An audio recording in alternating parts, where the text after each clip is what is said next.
Hej, og tak fordi du kiggede indenfor til en Gøger-nyhedsvideo, hvor vi i dag skal fortælle om et nyt Sony-objektiv. Et nyt objektiv, som forener nogle brændvidder, eller en brændvidde og en lysstyrke, som er lidt utraditionel. En virkelig topmodel inden for zoom-objektiver. Og så må jeg hellere stoppe med at sige mere, inden jeg tager ordene ud af min gode kollega Kenneth, fordi du skal fortælle lidt flere detaljer om det her nye superobjektiv fra Sony. Hvad er det, vi har her? Jamen her har vi Sonys nye zoom, som er en G-Master zoom, som går fra 28 til 70 mm. Og det, der er helt specielt ved den, det er, at det er en blende 2,0. Ja.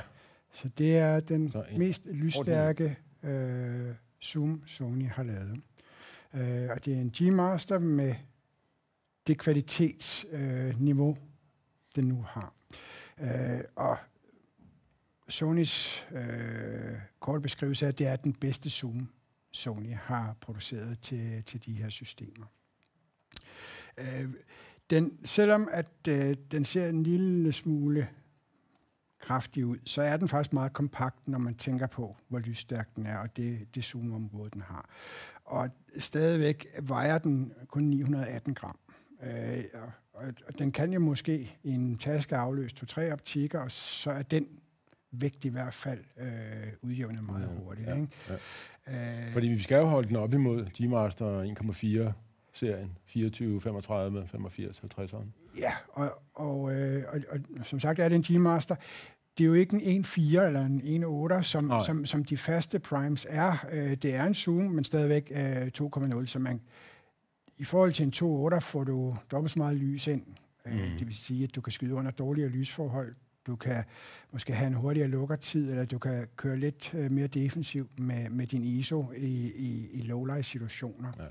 Ja. Men specielt også det her med, at man kan lægge en baggrund ned og få sit hovedmotiv til at poppe endnu mere, selvom man har en zoom. Fordi zoom giver jo nogle fleksibilitetsting, når man står og skyder, at man kan gå tættere på og altså lynhurtigt uden at skulle skifte en optik, og dermed miste nogle skud.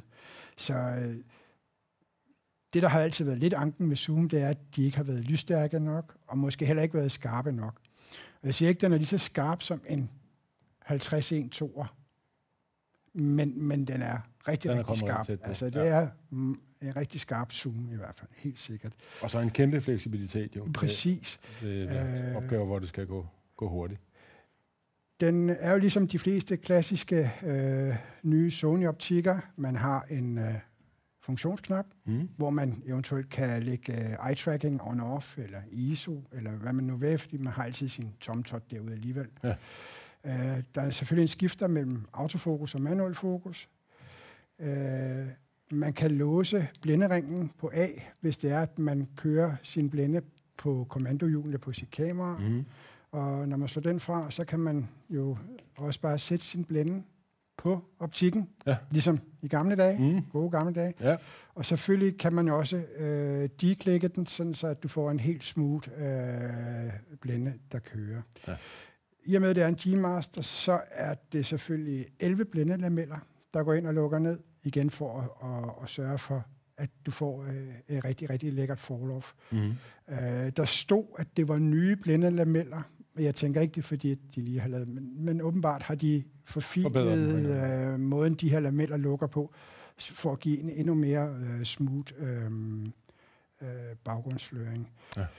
Ydermere, så kan man også, når man zoomer, skifte mellem smooth og tight, alt efter. Fordi nogle gange vil man godt have noget mere modstand, hvis man skal zoome langsomt. Så det er simpelthen friktionen? Ja, og det vil typisk være i videoøje med, at man ikke vil have det der slask, hvor at, når man skyder stille, jamen, så vil man måske godt hurtigt fra 28 til 70. Ja. Og der er det, man så har den i smooth. Ja. Hvis vi skal snakke om noget, som de fleste tager for givet, det er multisblænden, og det er jo selvfølgelig den nye slags, hvor man kan slå et lille dæksel fra. Så hvis man har ND-filtre, variable ND eller polariseringsfiltre, så kan man stadigvæk justere dem, selvom man stadigvæk har sin måledsblænde på. En fed lille detalje, som faktisk er meget anvendelig til rigtig mange ting. Den er selvfølgelig vejrforsejlet, som sådan en skal være. Og så er teknologien i den, udover det lækker glas, og der er 27.000 forskellige glasbetegnelser, som de har puttet i den her. Det er lidt for langt at komme ind på. Ja. Så har man selvfølgelig også hele tiden forbedret autofokusmotorerne i, og der er 4 motorer i den her, som sikrer fuldstændig lydløs og meget, meget hurtig og præcis autofokus. Ja. Sony har jo kameraer, som kan skyde 120 frames i sekundet, og der er den her gearet til at kunne følge med. Det er jo ikke alle optikker, der er hurtigt nok til at kunne følge med i det. Og også i video, når man kører 120 frames per second i video, der følger den også med fuldstændig smooth og problemfrit. Mm-hmm. Så den kan virkelig rigtig levere. Man har selvfølgelig også arbejdet meget på focus breathingen, og den er også minimal.